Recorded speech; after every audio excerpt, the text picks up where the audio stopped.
What's up, y'all? Nate here with another quick Adobe After Effects tutorial, and today I'm going to show you how you can get this super neato effect for your next project and make it stand out in a far out and happening kind of way.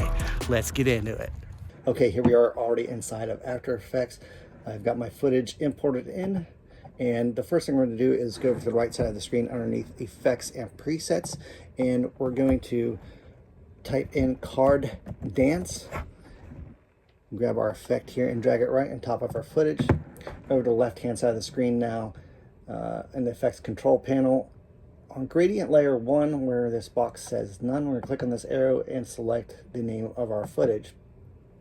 From here we go down to Z position.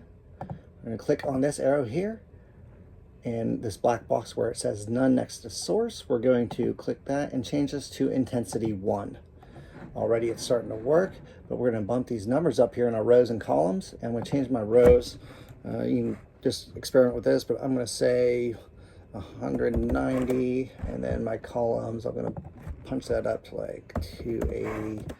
I think that looks pretty good. Back over to the right hand side of the screen now, under Effects and Presets search bar, I'm going to add Venetian blinds. We want the second one, this bottom one here.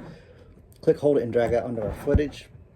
We're going to change the transition completion here in the effects control panel. We're going to change it to about 30%. And I'm going to change my width down here to 10%.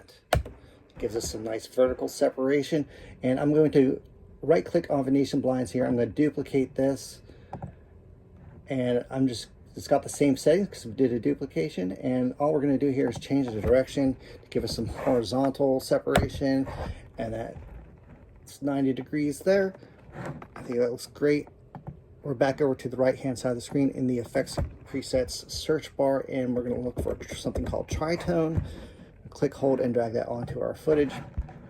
And then back over to the left hand side of the screen underneath midtones here, we're going to click on that brown box. We're going to change this to I think this green color, I think that looks okay. And finally, the last one we're going to add over here in the Effects Preset search panel is glow. I'll grab one of those. We're going to set that on there. And I'm just going to go in my Effects control panel and just turn down the glow threshold here. And I think that looks pretty good. Let's see what it looks like. I'm pretty happy with that. That's going to do it for this tutorial. Catch you on the flip side.